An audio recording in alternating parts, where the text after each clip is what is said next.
All right, why don't we get started? It is a little after 3 o'clock. Thank you for coming. I appreciate it. And again, for those that are on Zoom, please make certain you chat in. If you have any questions, someone will be monitoring the chat, so we'll know that.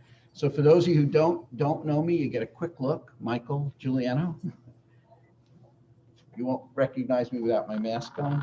So I'm a clinical neonatologist by training, and up until fairly recently was the full-time clinical neonatologist, but been doing medical education for a long time, and now here in the context of being the assistant dean for resident faculty and student development.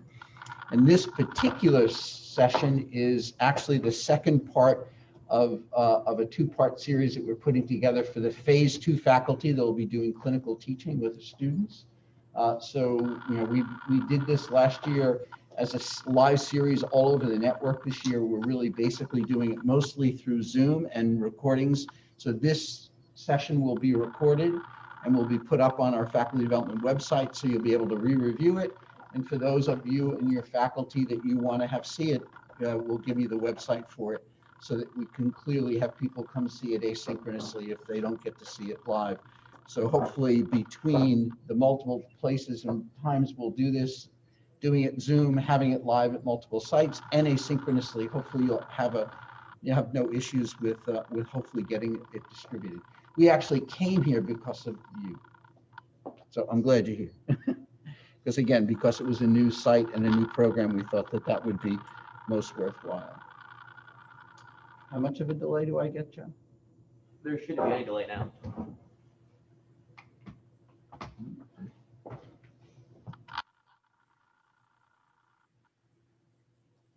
That's right. So again, there's CME for this as well. So you need to do the evals and turn in for CME. Will be through the network. So just so everyone recognizes that. And again, I have no financial relationships. I have no financial resources, and I have nothing, completely nothing to disclose, which is always a good thing. Just a quick idea of how we're going to structure this. I have to say, originally we were planning on doing content straight through for the first hour and then the workshop kind of stuff, but we also realized probably it made more sense to sort of break that up and sort of do the workshops with the content. So we're basically going to take a look at the comprehensive evaluation tool or the clinical evaluation tool, whichever name you want to use, how it got structured and its general use. And then we're going to talk about the forward with feedback model, which you may or may not have seen. Have you spent any time at all with the forward with feedback model? A little bit?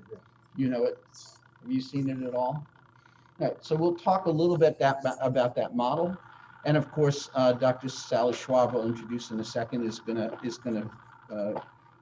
end with basically doing narrative assessment, so that we don't ever forget that assessment is not just a bunch of checklists, but clearly what we write, which is absolutely critical. So actually most of us are in this room, so this is a old picture of me when I was doing a lot more clinical things. Dr. Schwab is in the top right corner. It looks like her phone's off, her picture's not quite there, but Dr. Schwab's actually the associate dean for faculty. Elizabeth Colts actually is not with us today, but she's the director of curricular development, has been integral in developing all of this. And then the faculty development team. So I think everyone's met Joe Martinelli and Doug Fabrizio.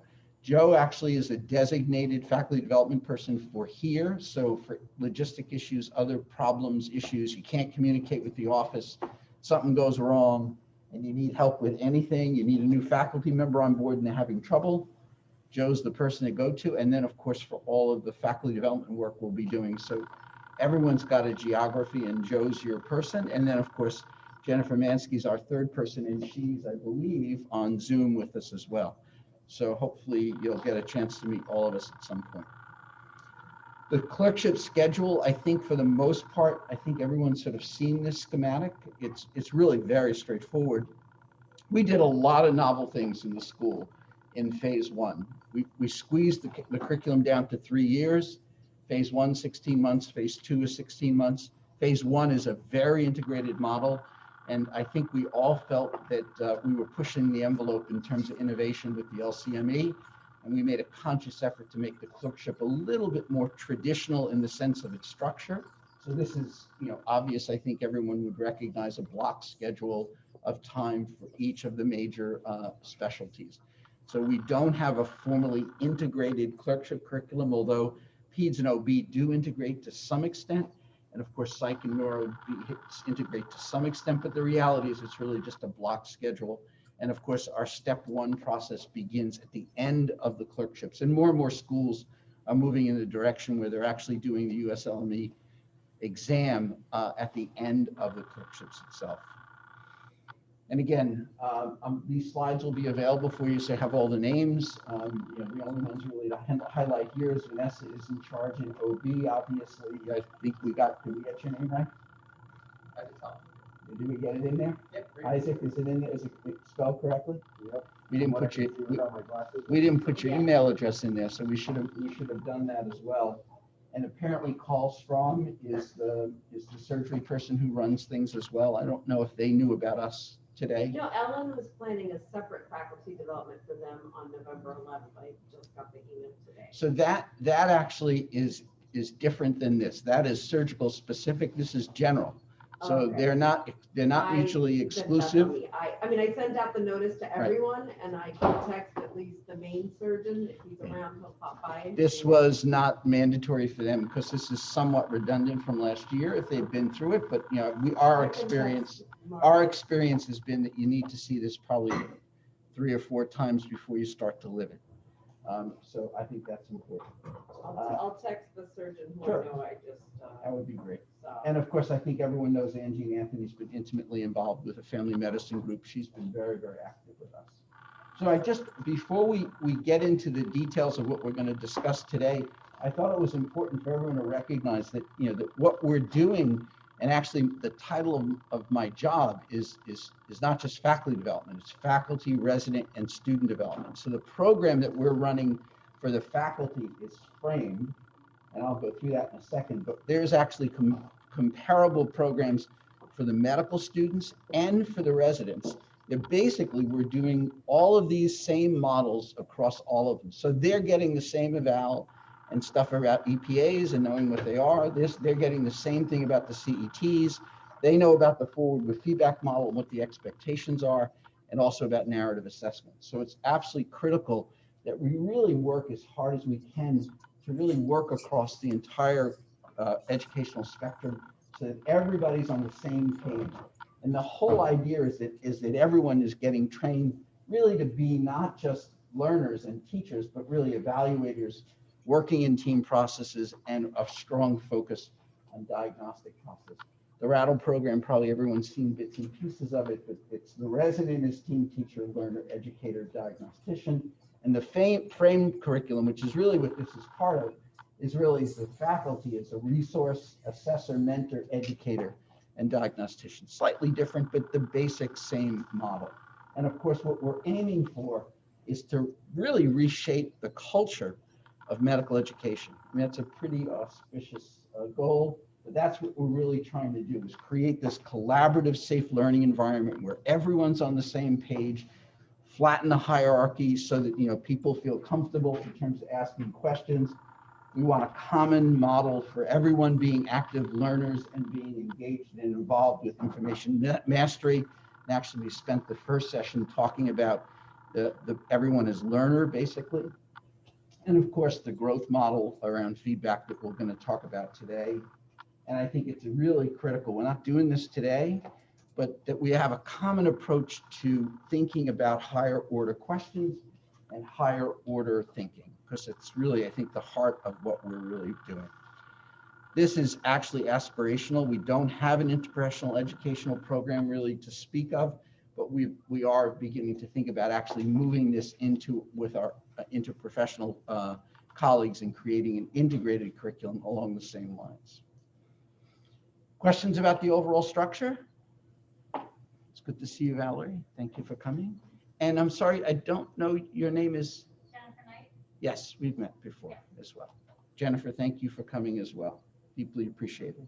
And thank you for putting the sign out sheets around, and everyone's got, we've got a little bit of bling and some handouts what we're going to do.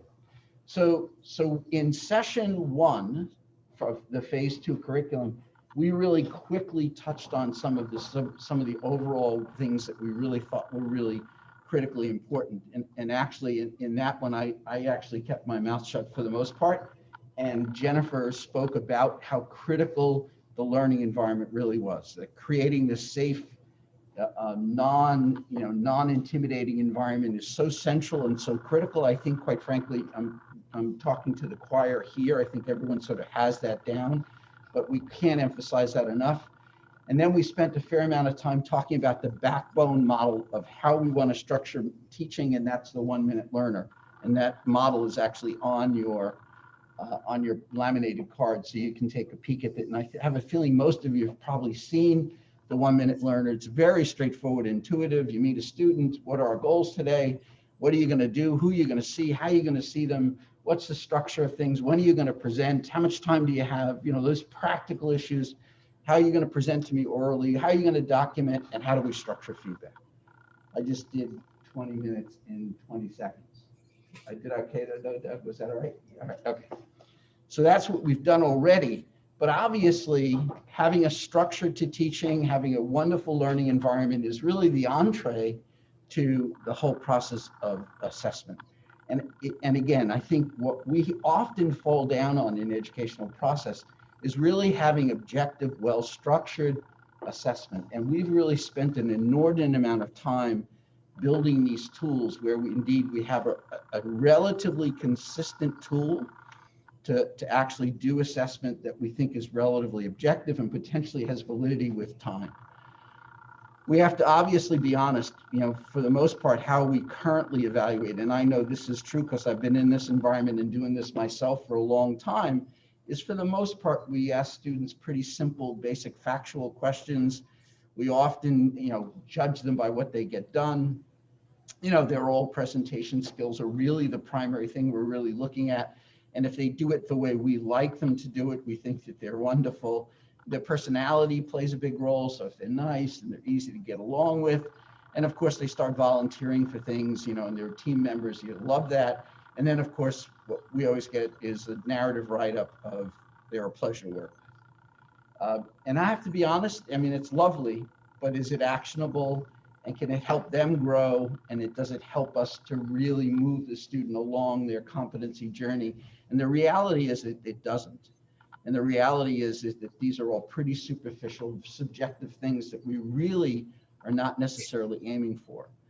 And I think it's absolutely critical that we always keep in mind that the triple jump of assessment is so essential. What are we trying to accomplish? If you don't know what you're trying to accomplish, how do you assess it? So again, what the learning goals are for this specific session, week, clerkship, and then of course the assessment itself of those goals, because we have those things in mind right in front of us, and then we're going to assess them. And of course, the third part of the jump, which we're going to do actually today as well, is how do we structure feedback for growth? And that's really the heart and soul of educational process. This one slide, if you remember nothing else in terms of the structure of what we're talking about, is have goals in mind in terms of specific learning objectives, have an assessment tool that's readily available to you that you can use objectively, and indeed structure your feedback in a way that you make the student grow. If you remember that, with a little bit of detail about the tools we have, we've been successful. I can say that over and over again for 2 hours, and I think that would be probably really good. You throw apples at me, but that's all right. So we're going to actually basically try to talk a little bit about how we built this tool. We built it on the back of the Entrustable Professional Activities, and if those of you who don't use those, we'll talk about them real quickly. I'm going to spend a second talking about competency-based education, just because some people are still not facile with it. But really what we're going to focus on is the comprehensive evaluation tool, the CET tool. That's the universal tool we'll be using across all specialties, and hopefully people will become fairly facile with.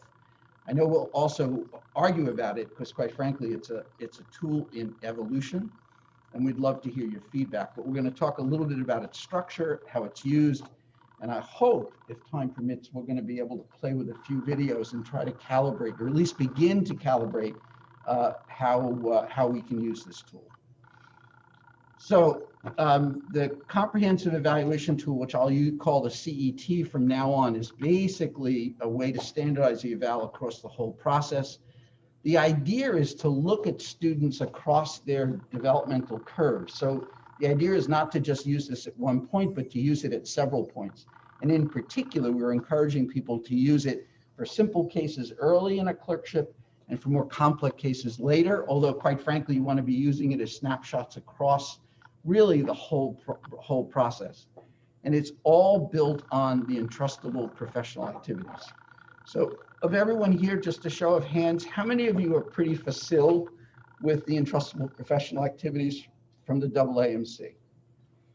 So 2 of you have used them. Rest of you, it's not English, the entrustable professional activities. You don't know the architecture of them. So I'll give you a thought exercise and you'll see how they came up. So when we began the journey of competency-based education, it was about not just what you had in your head, but what you can do, how you could apply that knowledge. So we moved from just basically paper-based cognitive knowledge to skills. What can you do with this information and can you actually apply it?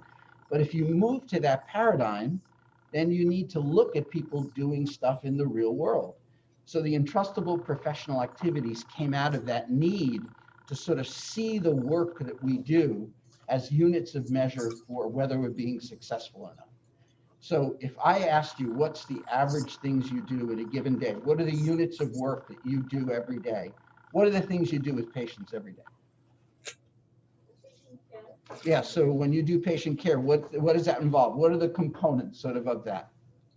Assessment of the patient, Right. subjective, objective. Right, so you do a history, you do a physical, Lab review. you create a diagnostic plan, generate a differential diagnosis, create a diagnostic plan, interpret the labs, write a note, do an oral presentation, communicate with the patient effectively, get a consent, do procedures that are involved in doing it, form diagnostic questions or form evidence-based questions that you need to answer.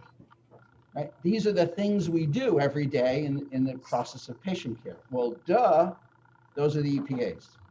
These are these units, described specific units of work that we do every day. And a whole bunch of people sat around a room for a year tossing this kind of conversation back and forth, and they came up with basically 13 entrustable professional activities. And you've already listed them to a large extent.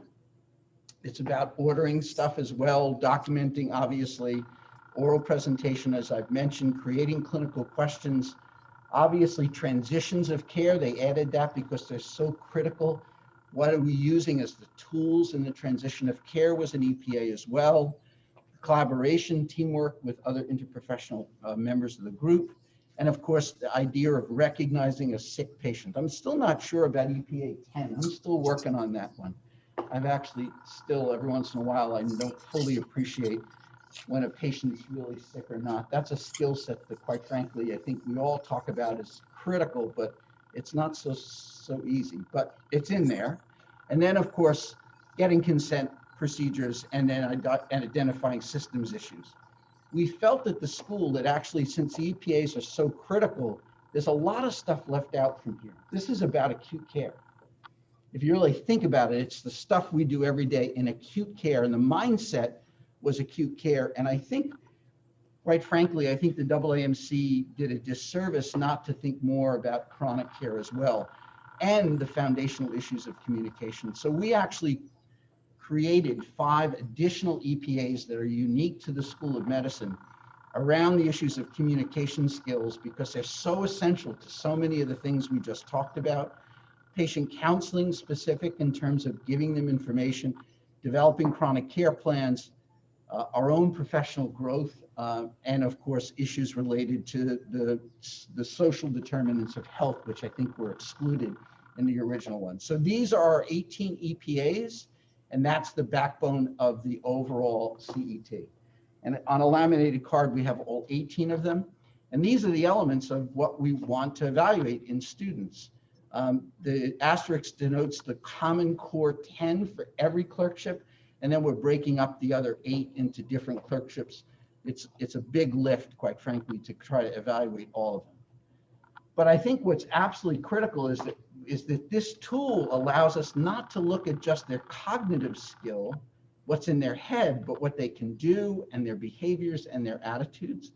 Of course, it's absolutely critical that it happens in the clinical setting with direct observation. So it's meant to be utilized by faculty taking and watching students.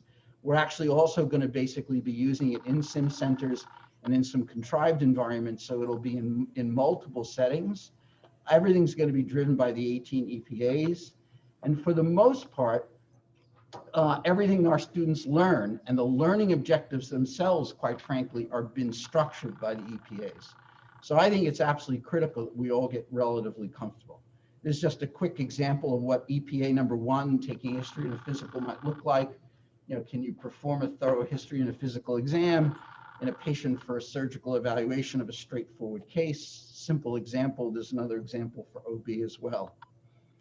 And as I said before, we want to follow them during the developmental curve. The reality is that what we want is we want faculty who interact with a student in any given exercise. So if you're on the service with them for a week, we would love for you to be doing EPAs on them almost on a daily basis, if that's physically possible, as you get an opportunity to assess a given student doing a given task on a given day. As you get to know them over the course of weeks and on the clerkship, you may want to evaluate them on more complex patients. In the beginning, you probably want to evaluate them on simpler patients. But every interaction that you have with a student, it's sizable. And I would argue probably at least a half a day in a clinic or a full day on the wards. There should be an EPA, there should be a CET developed that comes from that with a specific EPA that you evaluate them. Obviously, you can't evaluate all 18 at one time, but indeed, if you're focusing and if the student says, you know, I really need some help with my initial introduction of my history and physical and developing a therapeutic relationship with a patient, you can focus on that specific aspect, which is, of course, embedded in EPA number 1. I think EPA number 7 talks about empathy and communication. You can work on that one. You can talk about the diagnostic process, and ordering diagnostic stuff is another one. So the student can help you focus on what EPA they want to work on. And again, we talk about developmental milestones, and this is an example of how the form basically would be modified, or the eval would be modified by whether they're in the beginning or at the end of their clerkship. Again, we've talked about competency-based education 100 times. You know, going up the competency curve is absolutely critical. I use this slide every time, mostly with house staff. I embarrass the residency directors and ask the students to the residents to try to list all the core 6 competencies and the 2 subsequent ones. Hopefully they'll get it down. We'll have multiple versions of the CET. The one that we're handing out is the comprehensive one, right? It has all of them. You might get a hernia lifting it because it's pretty big. 18 EPAs, and there are subsections of each of them, as you might suspect. So it's about a 7-page document, totally overwhelming. Don't do that. Don't even look at the comprehensive one. The only ones that really will be getting the comprehensive ones, I'm sorry, Isaac, but you'll be the one looking at the comprehensive the comprehensive CET, because you'll be bringing together all of these CETs from many different people over many different days and creating that synthesis of it. So to a large extent, you're really going to be the one doing the core CET and the full CET, and maybe whoever else you designate to work with you in a group. But for the most part, most faculty will be using these specific on-the-fly CETs that basically either have 1 or 2 or 3 of the most common elements, and you'll use it that way. By the way, they just recently modified the form. It's critical when you fill out the CET, date, time, student, rotation, and then of course what EPAs, what specific EPAs you're evaluating. But we actually have gotten a lot of the forms back, and we never really, we thought it was going to be electronic, so we didn't really design it for that kind of information. Make certain when you evaluate a student, you write their name down, you know, when it is, where it is, and of course the EPA that you're doing. Are they going to develop an app for it? Or is it They're still in the process of doing it. Right now, it's still paper-based, and until we get that nailed down, it's going to stay paper-based. ultimately, the idea is to have it like new innovations, that you basically will be able to pull the student up, have the electronic tool right in front of you, fill it out, and it will save everybody tons of time, energy, and transfer of information. But it's not electronically based yet. So every single trustable professional activity will basically have 4 boxes with a behavioral anchor on each box that you can read off, and you basically will read if the behavioral anchors are done properly, you should be able to read them and say that student matches that box. And actually, we're allowing for you to sort of check the box in between 1 to 4. So the reality is you could pick 1, which is a student who's really in trouble. 4 is a student who should already be in attending. 2 is a student who's developing but on their way. 3 is a competent student. And you can pick between 1, 2, 3, and 4. So you actually have 7 choices, not really 4 choices. And again, the target behavior that we're usually aiming for competency in a student is usually in box number 3. Box number 4 is an exceptional student. Box number 1 is a student that you're concerned enough about that you're going to let us know. Actually, just a mental note, if you give someone a 4 or you give someone a 1, that should be a red flag that you really need to spend some time doing some narrative assessment and let us know why that student is in one of those 2 boxes. I would actually even go further to say, if you have a student that you're giving a 1 in under an EPA, Isaac needs to know about it.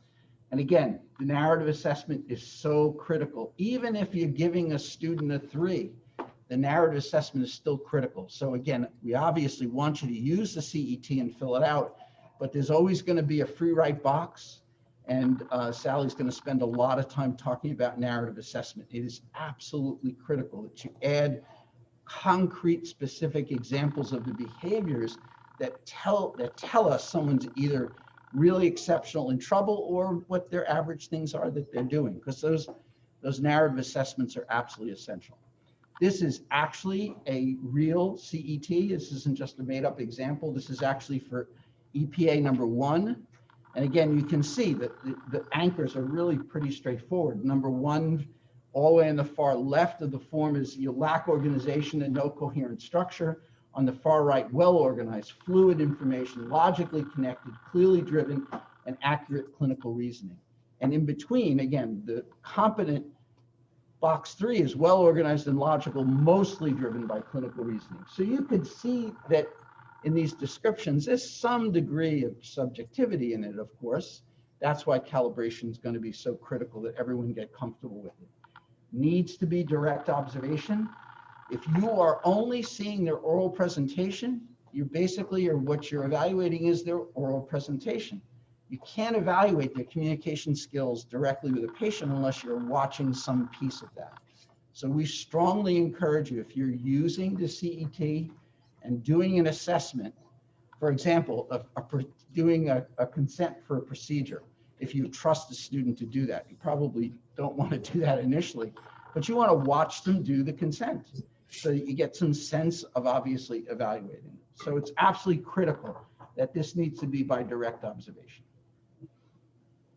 And again, I think it's absolutely critical we get to use these. So I'm going to hope and pray that we actually get this video to work. Am I just going to, is it right embedded? I'll do it. Yeah, I'll see if I can get it started. All right, so what I want you to do is, does everyone have, they should have an EPA, they should have a CET form with them. We're just going to focus on EPA number 1. So it's the history and the physical exam. And I basically want you to watch this video, and I want you to grade this student just on EPA 1, just 1. And that way we'll move a little bit quicker. Everyone clear? You do it yourselves and then we'll talk about it, okay?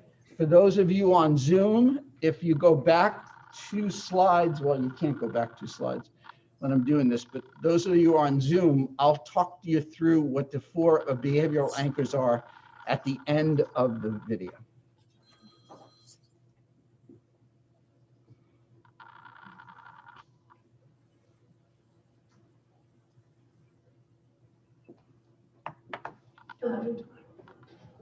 Tell me about.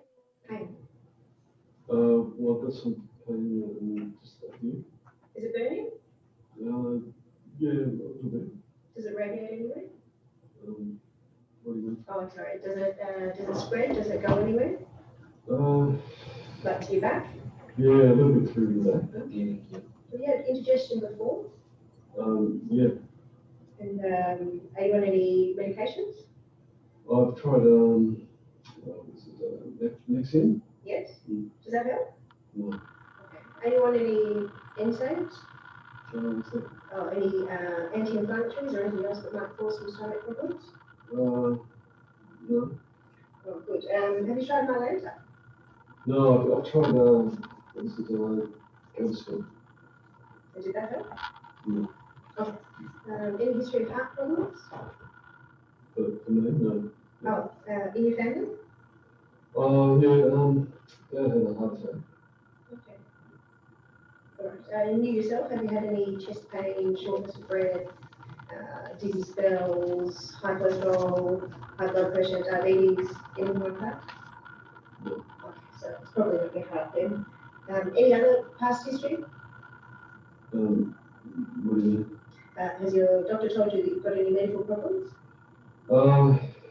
Yeah, he said I had, gold. Oh, okay, sure. Do you smoke? No. Do you drink? Yeah. Does that make the pain worse? What with drinking? Yeah. No. Okay, what about spicy foods Yeah. and fatty foods? Yeah, I think the drinking might make it a little bit worse. Okay, sure. Mm. What do you think's going No, it's probably just your board. We'll have a quick look at you, do some blood tests, maybe a scan or so, and we'll get you sorted out. Oh, and we'll give you some morphine for the pain.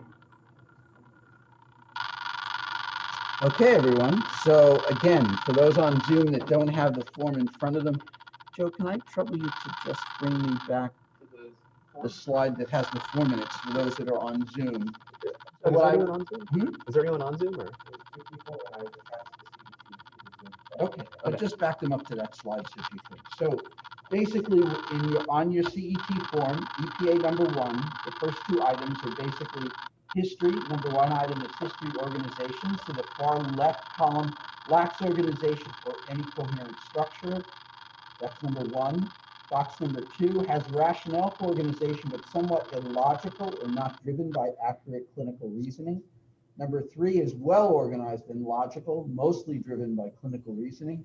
And number 4 is well organized, fluid, information logically connects, clearly driven by accurate clinical reasoning. So I want you to grade this student. This is a 3rd-year clerk in her rotation in medicine. I want you to grade the student. You have 30 seconds or so to just reflect a little bit, and then we're going to talk about it. Anyone need a pen? Hackensack Meridian School of Medicine pen.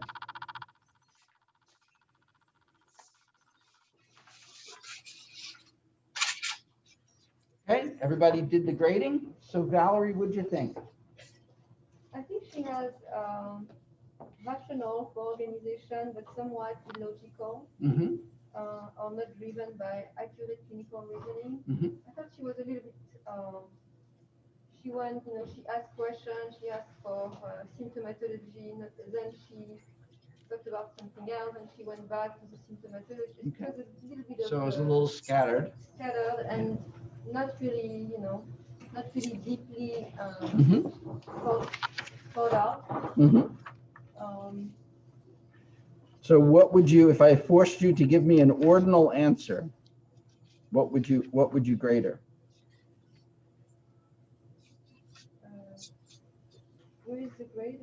So it's great. So basically the EPA, you can give her a 1, 2, 3, or 4, or in between those. So if you gave her an EPA score 1, lacks organization, no coherent structure, EPA all the way on the far right, the box 4, well organized, fluid information connects clearly, or in between those 2 boxes, 2 or 3. Oh, I would give her a 2. 2. Okay. A 2.5. 2.5.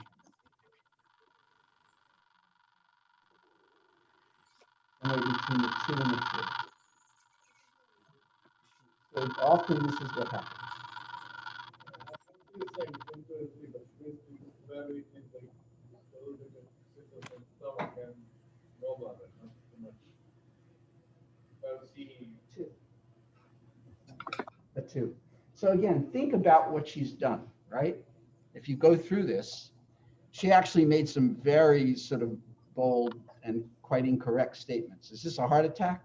I have no clue if this is a heart attack. Your family history is okay. And you don't have a heart attack, right? She sort of, and I have to translate this is Australian, and she's talking about gastroesophageal reflux. It's GERD. Your GERD is, that was what she was discussing. But she got pretty focused. Her differential's not particularly broad. She doesn't pursue a lot of aspects of this guy's history. For example, the alcohol use, sort of gets mentioned in passing. It actually turns out the guy's actually the alcohol abuser. It just doesn't come out in this. There's very little contact or communication. She doesn't introduce herself. The beginning of this thing is the beginning of when she walks in. She builds no rapport. She really doesn't develop anything. It's a checklist kind of set of questions. And indeed, she's choppy and all over the place. So is that differential that you would expect from a third-year student who's indeed beginning to evaluate someone who's got pain here? Probably it should be more sophisticated, I would think. I mean, I'm not an internist, but again, and there's no absolute answer. But what tends to happen is as we calibrate, we tend to calibrate to the group that you're with. I actually wouldn't even give her a 2. I probably would give her south of a 2. She probably gets about a 1.5 in change. And then the second part, the history and physical exam, she obviously doesn't get to do the physical exam. But again, this talks about missing key information or contains inaccurate information. And actually, there's a lot of key information she really doesn't pursue. When you stop and you really go through this, I mean, this is someone who's presenting with chest pain. Has she talked about associated symptoms? Has she talked about radiation? Has she talked about the 7 basic characteristics of the sign or symptom, the most fundamental structural issues that you would expect a student to do? She doesn't do. And she doesn't do it with empathy. And she doesn't do it with any kind of follow-up. And she almost sort of ignores what's going on in terms of his own issues. And actually, it's already 5 minutes. I have 5 minutes. Let me just show you slide. We'll just jump to number 3 to just compare and contrast. And again, we'll just talk about this in the last few minutes because I don't want to go over. But this is the same student, same circumstances, only a little different.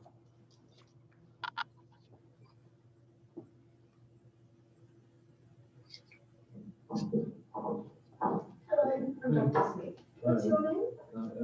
Nice to meet you. What brings you to hospital today? Got some pain. Right. Do you have that pain at the moment?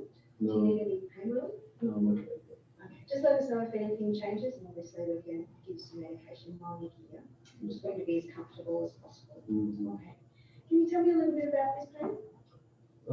Yeah, well, it's Open-ended question. sort of dull, achy sort of pain. Yeah, it's sometimes it's sharp, and stabbing. Right. So when you say sharp, you mean stabbing like a knife, or do you mean quite? Follow-up clarification. Just bad. Just bad Yeah, pain. yeah. Bad, dull, achy pain. Does anything come with the pain? Any sweating or vomiting? Yeah, and also I should mention the pain does with the through my back. Right. Yeah,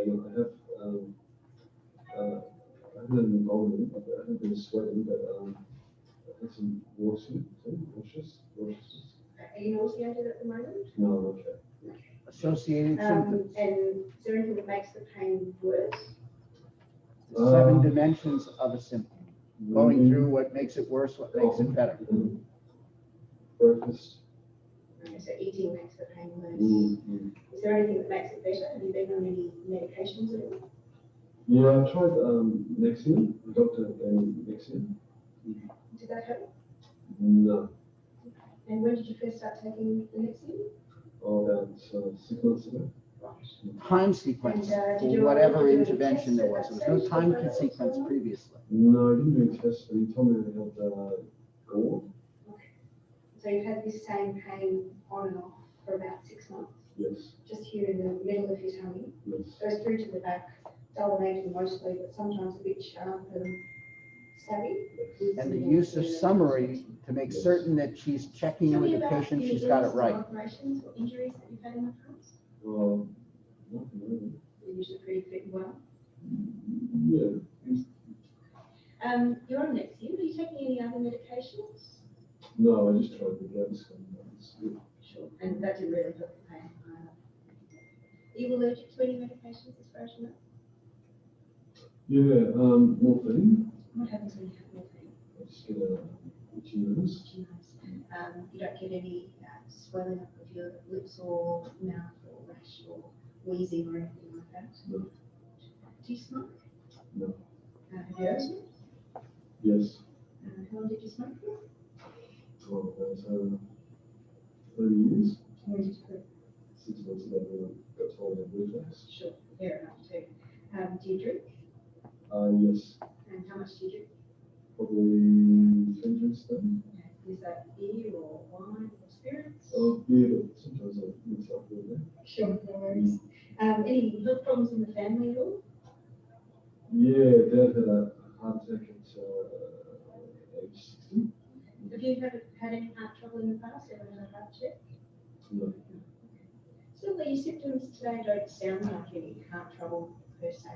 I'm more concerned that it might be something related to your gallbladder or possibly your pancreas. In a moment I'll examine you and then we'll run some tests, probably a blood test and some scans, and we'll sort you out from there. Okay. Any questions? No. Thank you. See? And again, by comparing and contrasting, and again, you still could probably make an argument, is that differential broad enough? Is there other things to consider? Is this person having a heart attack? Is it atypical? I mean, she really didn't pursue a lot of the other things around a heart attack, but get a little bit longer. There are other things that she could have also done as well, but do you see where she was and where she is? So this is probably somebody who's reaching competency. So this is probably a 3-ish. It's not well into 3 because I think, you know, more sophisticated differential, a little further clarification of some of the other pertinent negatives, especially around acute things. Because, you know, obviously if you're sitting in the emergency room as an internist and someone's presenting with this kind of atypical chest pain that brought them to an emergency room for the first time, you probably at the top of your list, maybe not from the perspective of most common, but certainly from an urgent perspective, are you sure he's not having a heart attack? And how you might pursue that is probably where I push her into the higher portions of competency. And there's probably, you're the internist, you can think about the other common stuff that makes people present this way that you might want to ask in terms of other things that may have happened or you've done. But I think the 2 videos give you some compare and contrasts. And again, I think what will be most important, and Isaac, this probably will fall on your shoulders to some extent, is actually having people watch comparable students and actually discussing where you fall in the ability to calibrate the student and what the expectations are early and later as well. I personally struggle with that a lot because the calibration is so dependent on the time of the academic year or where they are in their continuum of education. To me, the first video would not be so far off the wall for a brand new newbie third-year medical student for whom this is their first rotation versus the video number 3. Actually, in our students, and again, it's also context specific.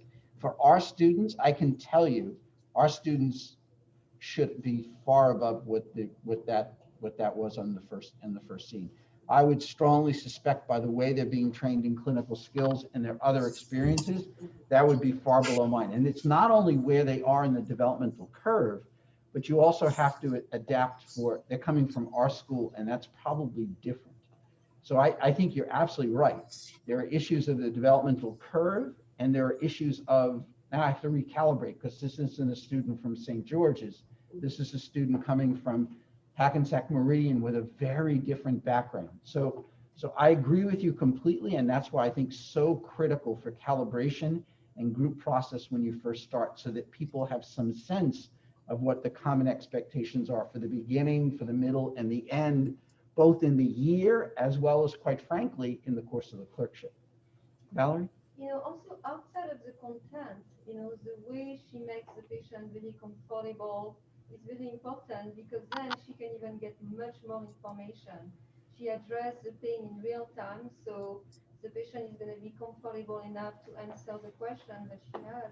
And I think it's really important. And at each step, at some point, she said that he was nauseous or something, and she asked him, just to address it so she can, in fact, gather the most information.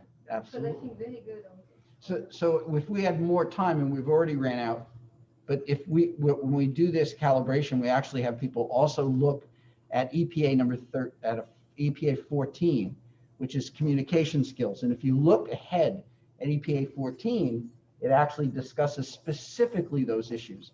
How do you develop rapport with the patient? How are you able to speak with them? Which you can evaluate in this session as well, not just from the basic physical, but you also can do the communication skills. So you have to sort of get to know the EPAs and know you can't do 18 at a time. I think the most I feel comfortable doing, and I'm starting to get more comfortable, is 3. And beyond that, I think you start to get lost in the details. But calibration is going to be critical, and I urge you all to really, spend time with each other in discussion about, seeing a common presentation. Where do I think that belongs? And I would argue that actually, on a broader scale, when you get together with the other members of the group around internal medicine or family practice or whatever the specialty specific issues are, that you have these conversations about, how do I calibrate a student who's starting in the beginning of a rotation to the end? How do I calibrate a student who's in block 3 versus block 6, et cetera? I think that is the critical issue. The only answer to that is people working together. And I, of course, have gone over, and I'm going to get yelled at by my team. Rock and roll. All right, so we're going to talk about feedback in the clerkships, how we provide feedback. This is different from the CET. This is going to be more of our daily conversations that we have in working with the students. So our objectives for today are to describe the best practices of giving feedback, stating the 4 steps, the 4 to feedback, which is the model that we use in school medicine, as well as learning how we can integrate feedback into our clerkship curriculum. So feedback to make a difference. Let's take a minute, try and think back real quick. When was the last time that you've given someone feedback? Now, did it work when you gave that feedback? What didn't work when you gave that feedback? And what were your goals for trying to give feedback to someone? So it could have been with a student, it could have been with a colleague, it could have been giving a feedback to someone in general. But let's take a second to think about that. When was the last time we gave feedback to someone? And I'm hoping it's been recent. I actually have a really good example. I love to hear it. So it's one of my residents who has been applying for fellowship, and he'd had 8 interviews, and he's going outside the match. And he called me, and he said, Dr. Maida, I've gone through all these interviews, and I'm not getting any offers. And this was just, I was actually driving home, so it was just a phone conversation. And I said, truthfully, I said to this resident, I said, knowing you and knowing your personality, I said, I think the problem is you're not coming across as confident enough. I said, in the subspecialty you want to go into, they want to see someone who's confident, someone who's going to be able to run their ICU 24/7. And I said, just knowing you, I don't think you project that. So, so that was, I just gave that feedback. It was like a 5-minute conversation. So then that night, he apparently spent the whole night practicing how to project confidence, authority, without arrogance, because we talked about that as well. And the next day, he had an interview, and he was offered the spot, and he signed the contract. That's a great example of feedback, because you could get that instantaneous. It worked right away. Now, what's interesting, though, is that was done over the phone. It wasn't face-to-face, so it's hard to read that conversation. But this is someone I have obviously a very close relationship with. Right. So, Right. Generally, obviously, ideally, feedback's always face-to-face, but, Right. I can't be here 24/7. No, that's interesting. So if I got that phone call and we talked about this and I didn't know you that well, and the person said, oh, you just don't come across strong and you sound weak, I might take that personally. That's where having that understanding, that connection and that relationship is what we want to build so that feedback does become effective. That's a really great example. We're going to get into that on that feedback. So the benefits, right? So the benefits are it keeps the goal and the behavior on course. It creates objectives for achieving higher levels of performance. And it kind of, we want to try and get this goes back to school medicine thought of self-directed learner. We want that intrinsic motivation. We want them to take ownership to do better and expand their knowledge of becoming a physician. There's a bunch of barriers on here on how to give feedback. We've all experienced these. I will highlight the number 1 barrier we'll see in the clerkship, and that is this one right here, time, right? I don't have the time. We're seeing patients, we're grounding. I don't have time to give feedback in the moment. We're going to talk about that. Don't worry, it doesn't need to occur right there in that moment. That feedback can occur at the end of the rotation, the end of that session with the student. It doesn't need to be done there. The other big barrier here is you're worried about your relationship with that student. You want that student to like you. Unfortunately, I learned this when I was a teacher. You want to be friends with your students. You want to have that great relationship. You want them to be, oh, I want to be like that kindergarten teacher I had where we had a reading time on the carpet. It was the best experience ever. Sometimes you can't have that experience. Sometimes you need to be firm. You are, at the end of the day, your goal is to take that student and have them become a very competent physician, right? You want them to be the best that they can. So sometimes that relationship, you need to be aware of that. Maybe I do need to be firm with the student. Maybe I need to actually get real with them and let them know what's going on. So don't worry about too much on that upsetting that student. You want to be their friend. You need to realize your role is of a mentor or advisor. Can I just go back to what you said? Yeah. You know, there is a saying that says that you have to beat the iron when it's warm, and you said that you could possibly give the feedback at the end of the rotation, and I tend to think that you really have, I mean, you shouldn't do it in front of everyone, obviously, but I find it much more effective if you do it very little time after something happens, than waiting, and at the time when you want to address it, it's already forgotten. Right, so that is one of the barriers too. So if you do wait towards the end, they could forget that behavior behind it. When we go into that forward feedback model, we start to ask those questions, that what, not why. You're trying to figure out the student's motivation behind their decisions. When you're giving feedback, it becomes difficult the longer you wait. Now, it doesn't need to be a full in-depth feedback session. It could be, like you said, we just saw a patient, we're in that process of going to see another one, you pull them to the side real quick. I noticed this, or you might want to say, hey, make a note of that interaction there for later. We can go back to this and discuss it a little bit more towards your goal. But sometimes it is tough when you're in a crowded ward right now. It's a little overwhelming to try and give that full forward feedback model. So our culture for feedback school medicine, it's bi-directional, right? 2 ways. It is a conversation. You want to emphasize that conversation with the student. You want this not just to be, here's what you did, do this better, or great job with that. It needs to be a conversation. It needs to be a 2-way street. You need to focus on that relationship with the student and try and develop that. So here's our forward feedback model. This looks very, very daunting at first. I was kind of scared when I saw this myself. Notice it is a circle, so it's a continuing process. Feedback is a process. So we need to know here when you're going through this, this is conversations. It's a conversational model. And this is where we're going to focus on goal setting and developing coaching plans to get to those goals.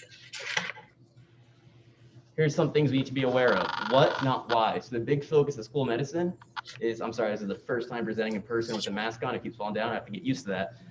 Is focusing on what conversations, not why conversations. So what you observed, what was done, what was said, not why you think something was done. So we're going through, and I noticed Isaac, when he was taking his history with a patient, I noticed he kind of glossed over and just skipped over a couple areas. So why did you skip over this area when taking that history? We don't want to do that. What you want to do is focus on more of what? I observed that you skipped over X, Y, and Z when working with a student. What was your reasoning behind doing that? Because now Dr. Solomon's going to go back and say, well, I didn't think it pertained to the symptoms the patient was presenting, so I kind of skipped over that. Now, why did you? Their student will get defensive, but might just say, oh, I just didn't worry about it. When you focus on that, they're actually developing the thought, they're diving into the thought process behind their decision making. So what, not why. So So then we go into the identify the goal, the first steps. If you look at the card, it is that first one, number 1. This is where we develop the goal. So of course, everyone's gonna have the goal of, I want to become a doctor because I want to be the first one to find the cure to cancer, right? Or I want to treat kids. I want to make sure that no one has pain. That's a great goal. Not realistic for clerkship, right? We're not going to figure that out when they're going on their rounds here, right? It's not going to be practical. So smaller goals. What we're going to focus on here is going to be specific goal for that day, not an overarching goal. I will tell you, guess what? The students are prepared to this. They're expected to bring their growth goals with them and have them written down. Makes your job a lot easier, so you don't have to spend as much time at the beginning of what is our goal, right? The students are coming with their goals. They should have it written down. So have them, your expectation is that they will have it written down. If they don't, they're not meeting the expectations that were laid out by the Office of Medical Education. So it will make it a little easier for you. And have a conversation with the student. Maybe they come in with a goal that doesn't really fit the type of patients you're going to see that day. So maybe you might have to adjust that goal as well. Now this is after we observe, right? So we observe the student interaction. We move into that self-assessment. This is where you're going to work with that student and have them, before you even start giving feedback, assess their how they think they did and towards that goal. So you're going to listen to them. This is where you're listening. It's a conversation approach. You're doing the listening at this point to see how they did. Sometimes if it's like me, I rip myself apart when I give myself feedback. I know that. So they might be really, really negative. And that's where you get to come in and be the friend and build them up, say, no, actually you did this well. Or you get the student who is a little bit arrogant, right? We all have students we've seen like that, where they think they're great. Oh, I did this amazing. I really reached my goal here. I was fantastic. I don't think I have anything to work on. And that's where you have to come in and say, well, let's go into the next one, the observations of gaps and strengths, and describe what we saw. So again, here, just as a reminder, you want to focus on those what, not why. So when you're providing your observations that you had, what you observed, not why did you do this? Why did this occur? I saw this happened. What was your reasoning behind that? And what's great is on this card here, it does give you a bunch of prompts. So when you're looking through this, you can kind of go through and figure out, all right, here's a good prompting question here. One thing I observed in your last small group was that you contribute more frequently. Was that something you were working on? So you notice stating what you saw and asking to fix that. And that's where you can identify those strengths as well that the student achieved. And you can also identify gaps. So this is what the goal was. Here's what I saw in our workshop or on rounds here. What can we do now to try and make that? And that's where we go into the last step, which is the coaching plan. And this is where the biggest part of the supportive feedback model falls onto you. This is where you take the biggest lead right here. And this is where you need to come up and develop goals for the student to achieve, right? So you're going to give them feedback here. You've given the feedback, and now we have to come on a coaching plan, so what they can do to help achieve that new goal next time. So this is, again, conversation. So Dr. Solomon, again, only person I know remember the name in here, so that's why I'm picking on you. I'm sorry. But Dr. Solomon say, all right, I want you to do reading on this, all right? That might help, but let's get the input of the student, right? So have that conversation with the student and try and figure out what you need to do. So that's where it comes back into the conversation. You agree on that plan? And the biggest thing, the most important thing on this slide here, agree on follow-up, all right? Good plan doesn't mean anything if you don't follow up on it. So make sure that you do follow through with that plan.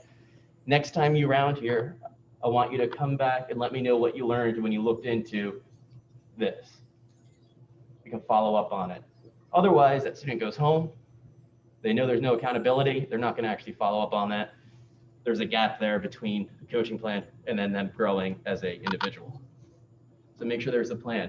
And it might be, you might not be there that day the next time they come back. So it might be some other way to follow up on that as well. But that's something to be aware of. Best practices for feedback, make it specific. More detailed and specific, the better the plan is. You want this to be descriptive, not evaluative. Don't worry, we're going to go over narrative assessment later. Now we're going to break down that task to improve parts of it for deliberate practice. And guess what? What shape is this? Circle, right? Oh, this is a rectangle. No, the forward feedback model. What shape is it? It is a circle, right? So it is going to be repeated. It's going to occur over and over. Feedback is going to be a cycle. So now feedback in clerkships, this is where it really dives down to you. This could be real time in the moment, formative feedback, formative in the moment. It could be through patient encounters and experiences. It could be through the small groups. It could be done to individuals.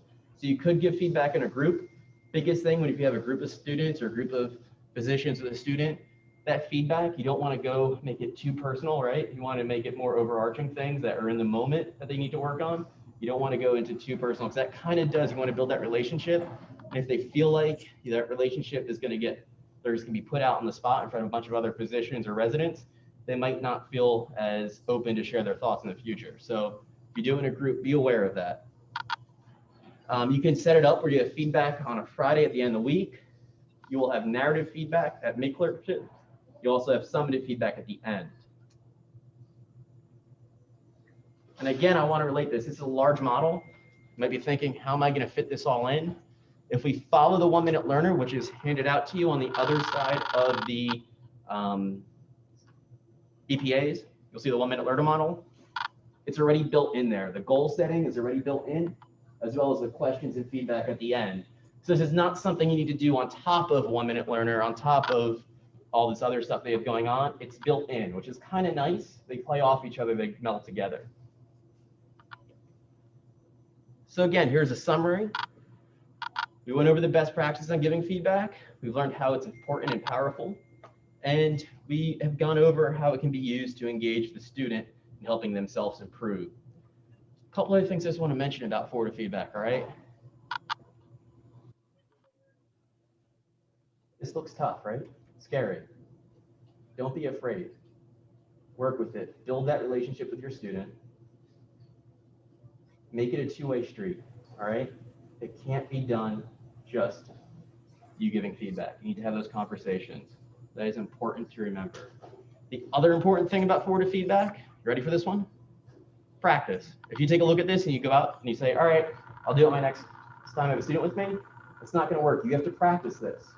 So guess what we're gonna do now? Think you know what we're gonna do? We're gonna practice it. All right, so we're gonna actually model it as if we are the student and the facilitator, okay? So right now we're down to, oh, we have 2 pairs, which is perfect. So what we're gonna do is we're actually gonna get into a group. We'll have 2 over here and 2 over there. We'll pair up and we'll practice the forward feedback model.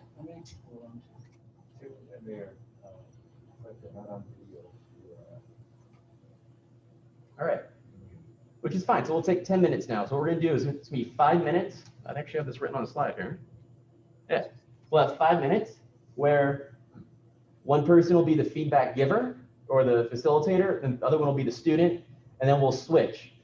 So to make this a little easier, we watched those calibration videos, right? Does everyone remember them?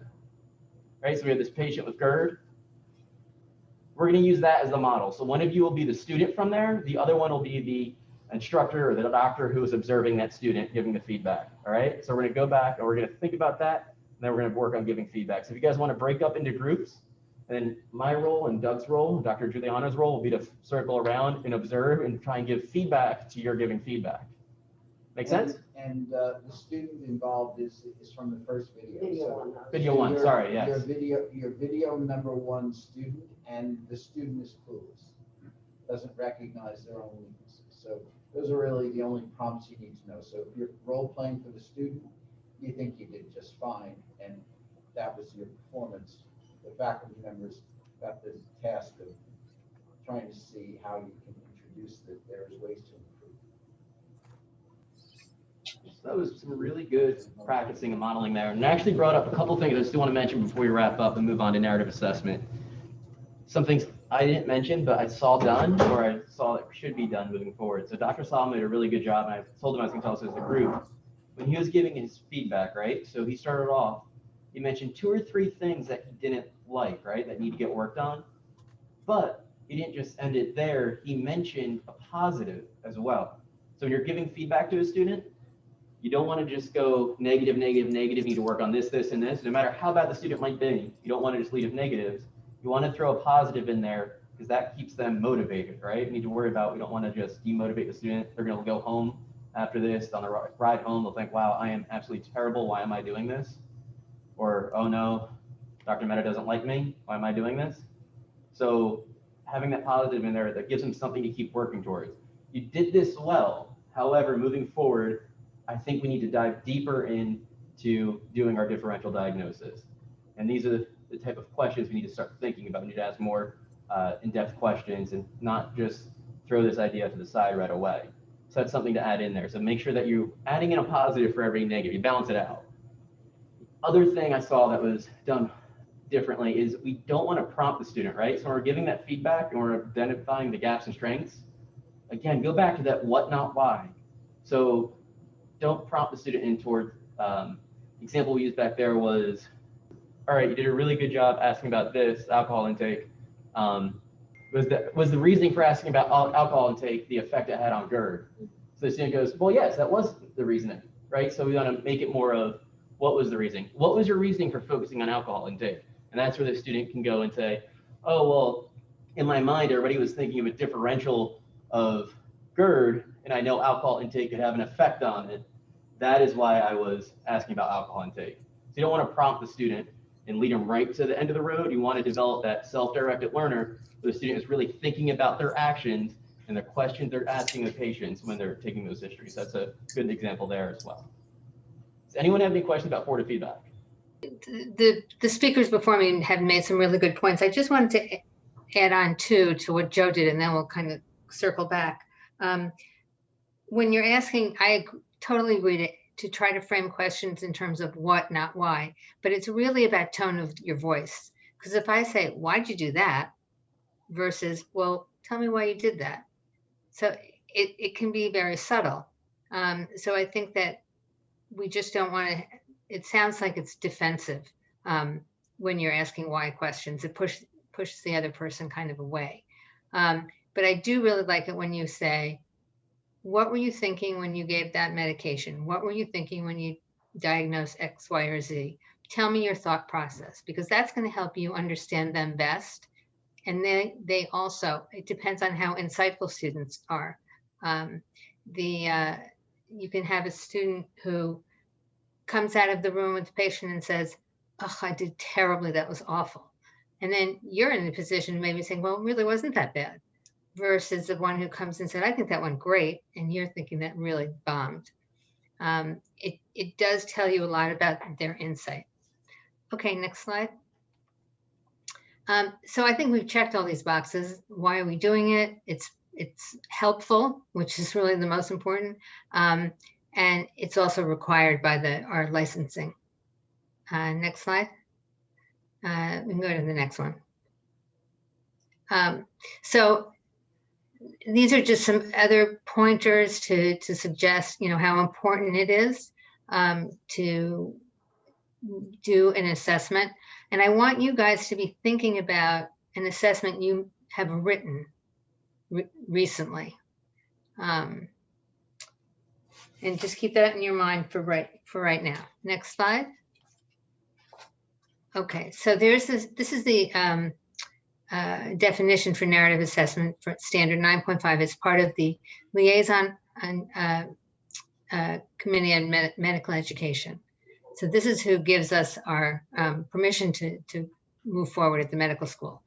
The medical school ensures that a narrative description of a medical student's performance, including his or her non-cognitive achievement, is included as a component of the assessment in each required course and clerkship of the medical education program. So this is what we go back and forth with them all the time. Next slide. So we talked a little bit about some of these characteristics, but just to make it clear, you're working with them on defined goals or objectives. So a student needs to be given tasks to do that's appropriate for their level. We don't want them coming back and saying, oh my God, they wanted me to draw blood and I've never done that before. And it's important that you know what they've accomplished, what the students have, what their curriculum is about. And then you'll be able to gear your program for them according to what their abilities are. Okay, next slide. So some of the obstacles in giving feedback, it takes time. If you've ever had to write one out without, not the checkbox kind, you have to be very thoughtful, and you want to be able to distinguish between your students so that they can't all be super duper, although everybody thinks, as long as they show up, they're going to get their trophy. I think that you need to talk about what they can do and what's realistic. So it's very important to make sure that your goals at the beginning and your objectives match where they are. The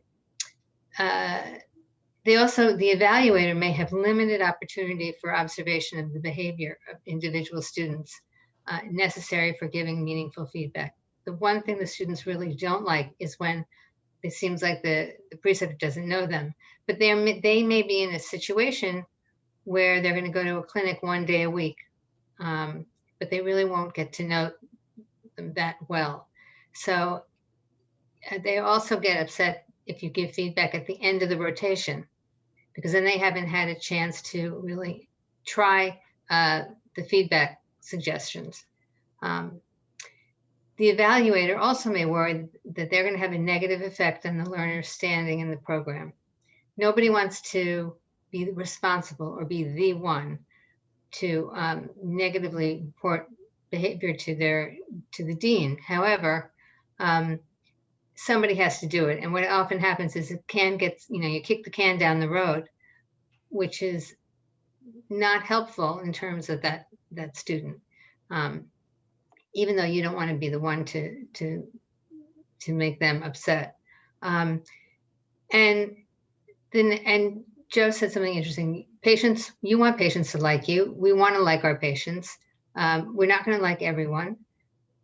It's everybody has different buttons that gets pushed. So when you're having a difficult patient, somebody I may not like working with, depressed patients versus somebody else might really like working with depressed patients. But it helps to know yourself in terms of what you can put into it. Okay, next slide. So we often feel really good when someone says, wow, you did a great job. But what did you do a great job with? So when you're praising someone, it feels good. It's a compliment, but it really doesn't help you in your giving feedback. And here it says it implies that the person, rather than his or her work, is being evaluated, which often can be embarrassing and counterproductive, even though it feels good at that moment. Okay, next slide. So we want to focus comments on the specific behaviors. Again, not on character or personal characteristics. So if I say, oh, my student, he's a fantastic guy. What does that mean?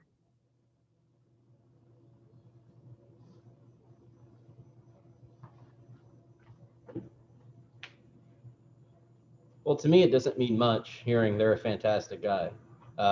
It means that they're probably very nice, but it doesn't tell me how they are as a physician. Right, exactly. It doesn't tell you anything. As well as she gets along well with everyone. Would that be a helpful comment on an evaluation? And remember, so this is, we're terming this narrative evals. Patients have stories. They want to tell their story. And a narrative is a form of literature, but you can get so much more if you let the student talk. And we can talk about how you can phrase some of the feedback. How will they know what to continue to do or not do if they're not getting direct feedback on that? How about you're so clumsy with the otoscope, especially with children. How is that going to help? Can anybody think of how they might reframe that so they can get that point across? Don't be shy. Anyone want to try?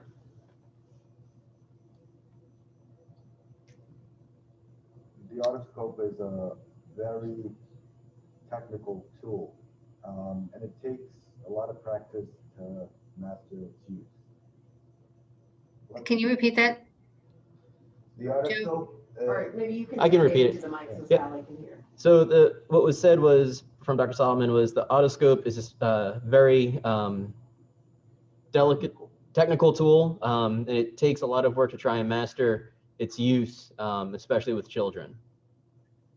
So I imagine that was for this, the student, correct? Correct. So that's the Right. feedback they're giving the student. And they can relate to, I mean, so that may make them feel good that you're acknowledging this is not an easy task, right? Right. So kind of they're kind of letting them know.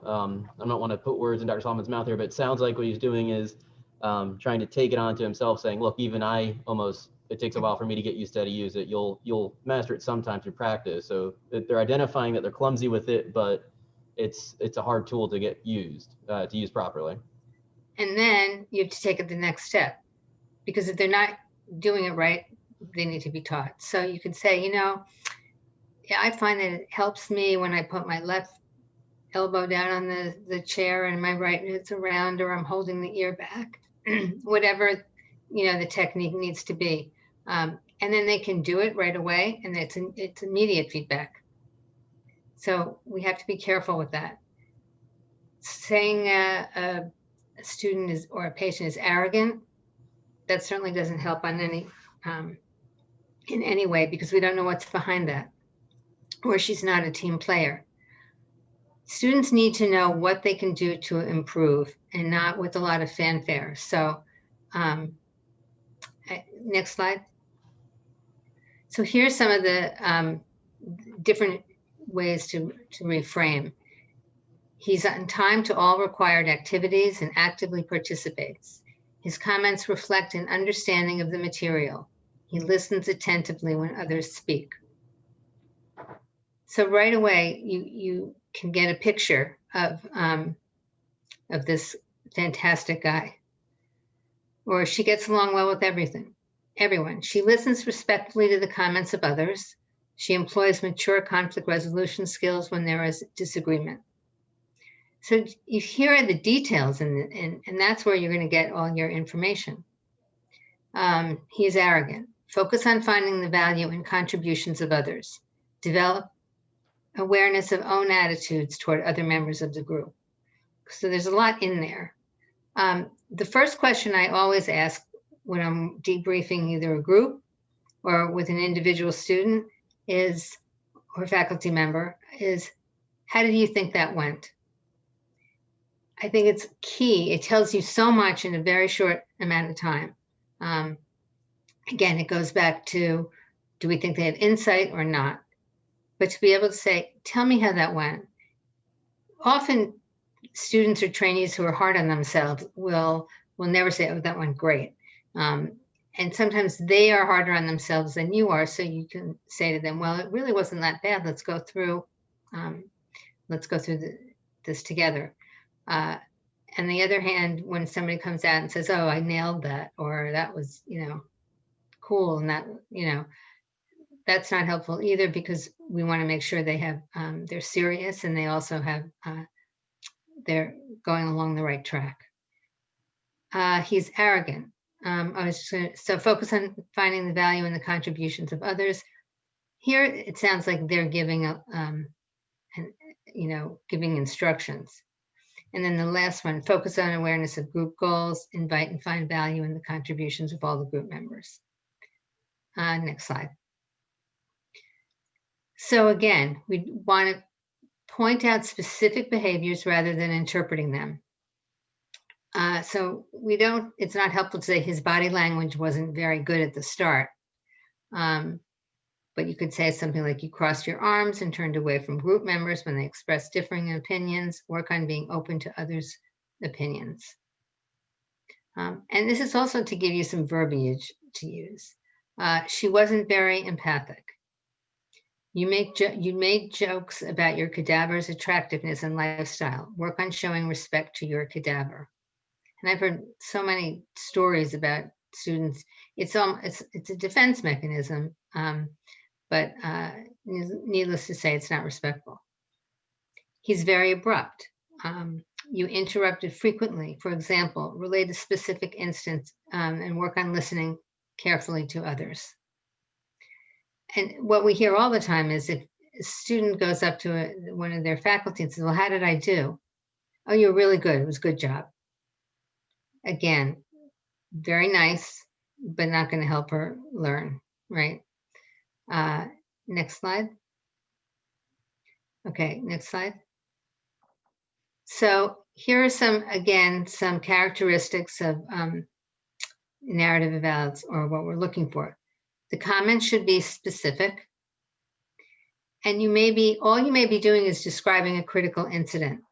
It's not okay to write a narrative eval on someone that you haven't met or by hearsay.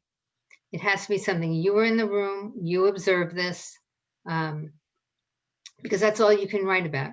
And don't worry if it doesn't you have to limit it to, I know this student in this context, and that's the context I can write about. Otherwise, you definitely want to know who you're evaluating. And again, the comment should come from directly, either observation or written notes that they can evaluate. Okay, next slide. So ineffective evaluations, and this is common sense, but not specific enough. The student needs to read more. Can somebody turn that into something that's useful?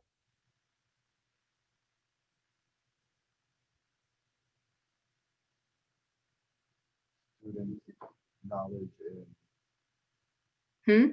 the student's knowledge in physiology is not at par, requires a more detailed focus of that specific subject. So what was said was the student's knowledge in basic physiology is not at par. It needs more in-depth research and reading on that subject. Great.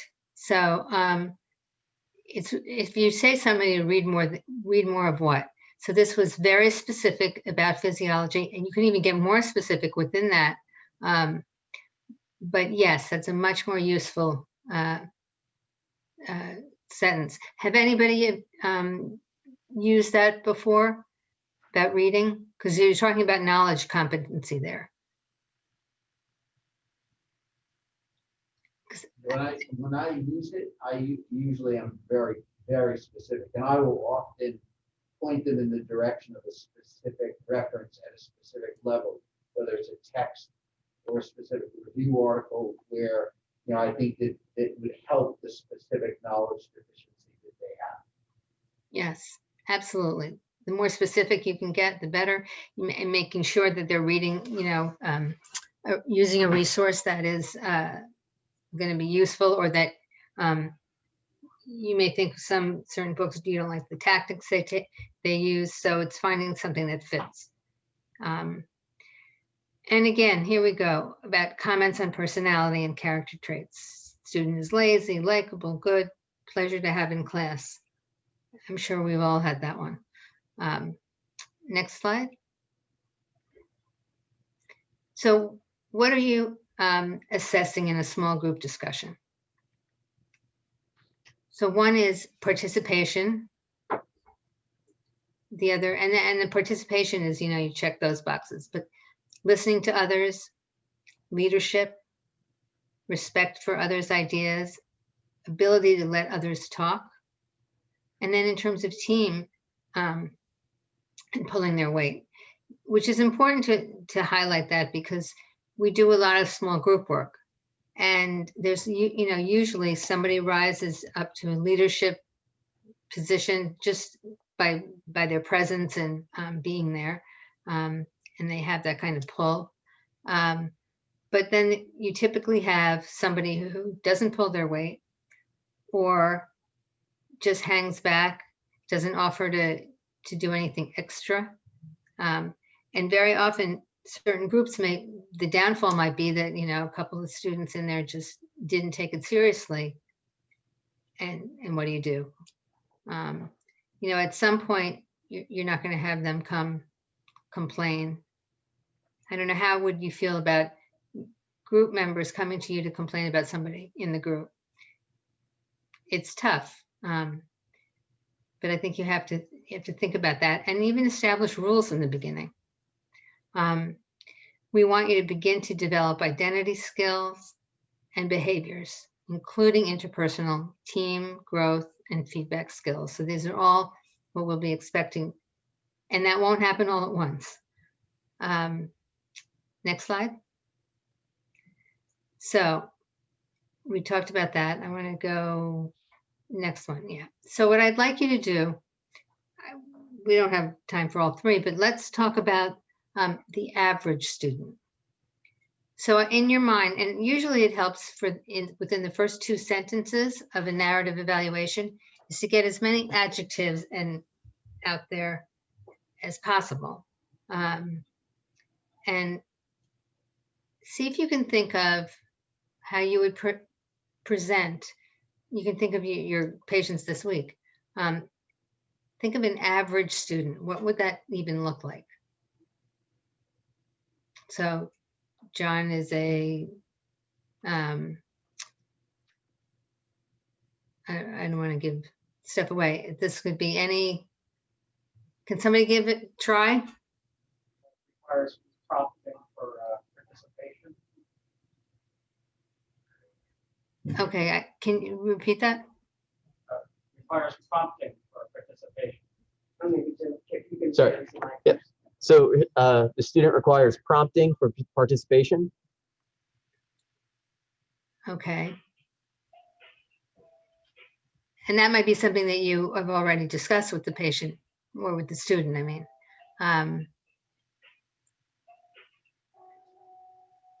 So how about anybody else? What would you add to that? Turn it off, please.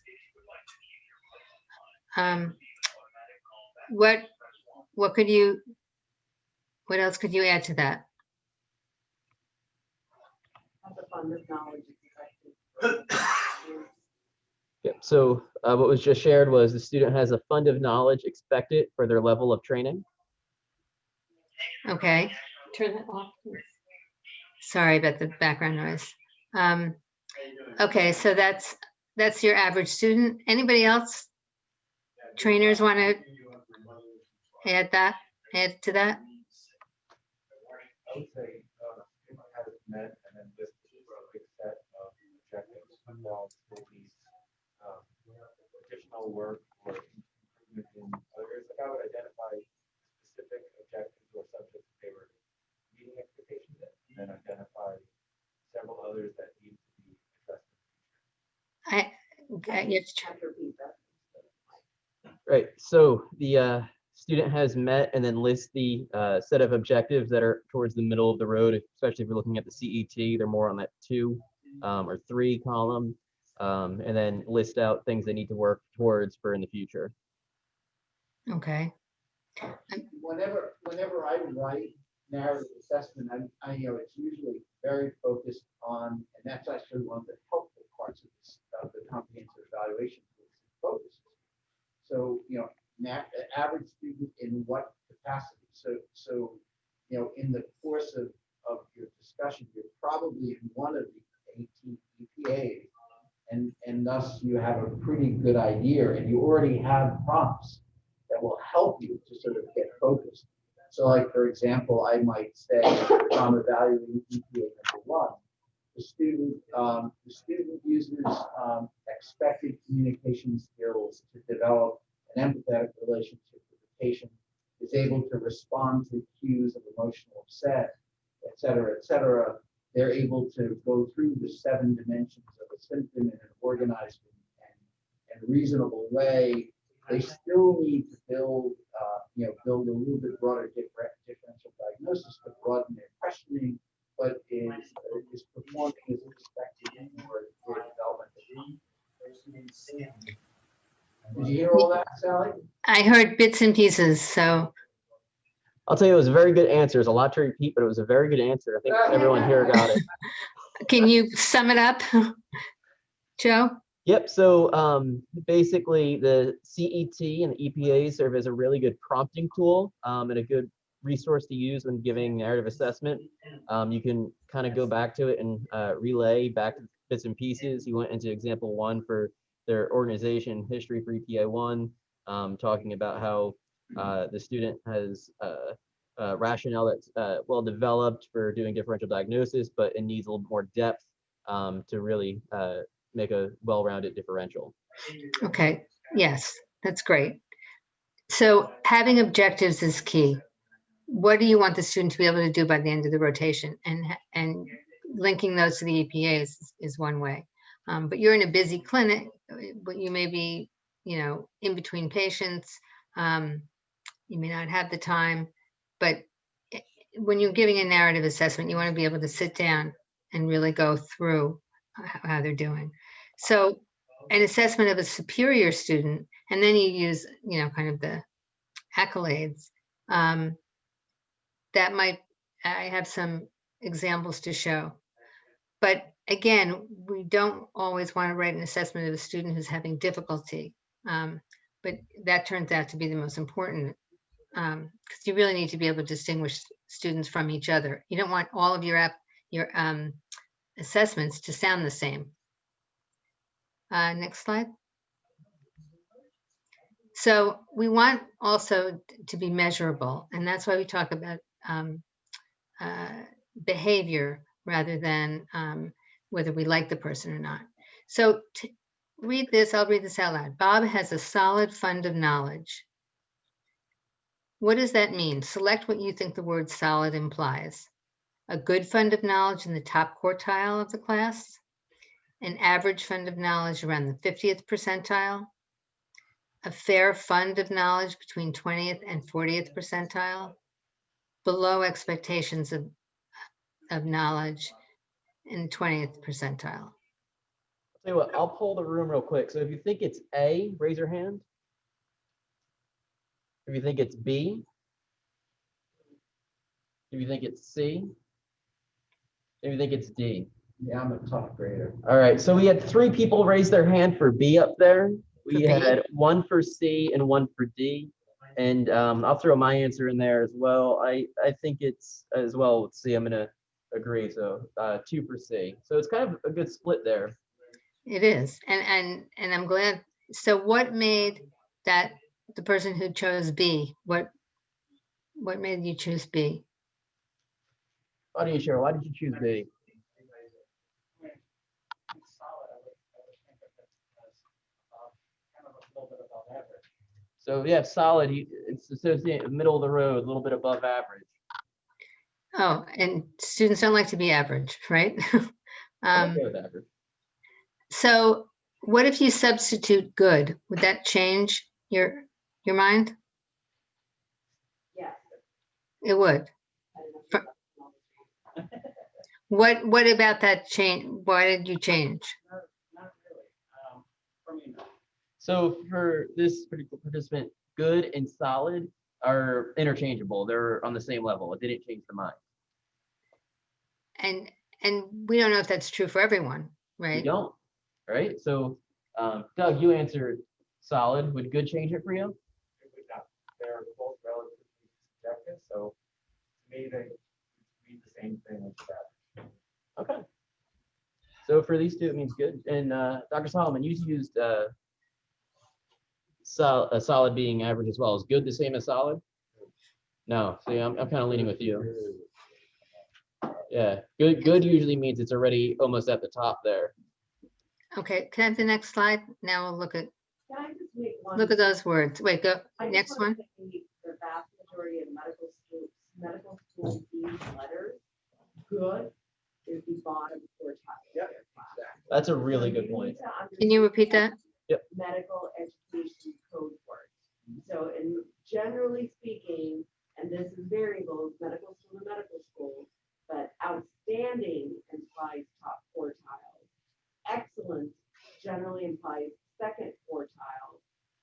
Average, good is actually generally the bottom quartile, or good maybe the third quartile, and solid is the bottom. So unless you've been me and a program director reading dean's letters and writing letters of recommendation for 20 years, you're not going to know medical education code lingo. Yep. Yeah, so that was a Right. really great point what Dr. Mehta just said.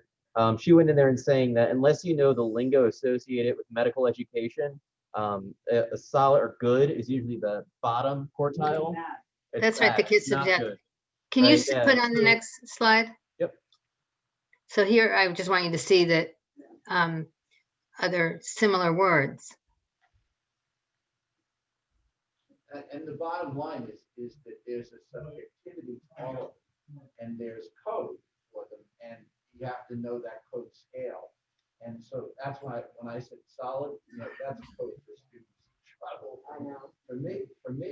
But again, that's the problem with these subjective kinds of words. And quite frankly, the Dean scale might be different for each of us. We don't know it. So that's the problem with these kinds of words, which is why I think, Dr. Schwab's point of being as concrete as possible in giving your examples and indeed, quantifying it, saying, what you think the student is in terms of percentile plot. Yeah. And we all mean different things. A pass in a course for a medical student is like failing. But there definitely is a code. I was on the admissions committee, at medical college for years, and we tended to then know what all the other med schools, what their code is, without saying that there's a code. There's one med school that ranks, has literally most outstanding, most excellent, and then you hit the bottom 50%. I won't say the name of the house. It's like going to, it's like going to, yeah, I love it. You go to Starbucks and you order a grande, and it's Right, it's a lot small. it's the smallest cup, and it's a grande. I know. Like I'm reading Dean's letter. All right, I have a couple minutes left, so let's. Here's just an example of how you can use a lot of details. John is always well prepared to talk on a subject assigned the day before. His presentations on mechanisms of antimicrobial resistance was well organized, thorough, detailed, and linked to relevant clinical application. The student has a superior understanding of the material. There you can get a sense of who that person is. Next slide. So you can accurately identify and use higher level questions. And those are good in terms of applying for knowledge. Can you go to the next one? So this is really broken down even more. So these are all, what are you looking at? Ideal behavior, so interactions on rounds or in a group. And you can see that, listens intentionally, allows peers to fully express themselves and have ample opportunity for discussion. Okay, next one, professionalism examples. No one to ask for help, response. Okay, next one. Student A comes to every session but does not act interested in the course material. She looks at her watch a lot but does what is asked of her. She spends a short amount of time required for presentations, does not seek out feedback. That's pretty harsh, right? But I think that's what you would want them to know. Now, sometimes students act, differently during the clerkships that they are interested in, which I don't really think is a good idea, but they often do that. Okay, next slide. Compare A to B. Student B is often early in the lab and always comes with questions, asks for clarifications, feedback on how to improve basic lab skills. Faculty find him very eager to help. I just want to make one last point, is that, because I said earlier, our buttons get pushed differently. And we may feel like student B walks on water is just fantastic. Dr. Giuliani might not think that's true at all, and just the opposite. So it's often helpful if you're having trouble with a student to find out if other people are having the same experience. Because if it's a lot of people feeling the same way, then it tends not to be you. If it's only you, then there's something in that relationship that is negative that you can think about to say, what do I contribute? How do I contribute to that relationship? Okay, I'm sorry, I rushed through the last few, but it is 5 o'clock. So thank you. Thank you, Dr. Scott. Thanks, Sally. Yes.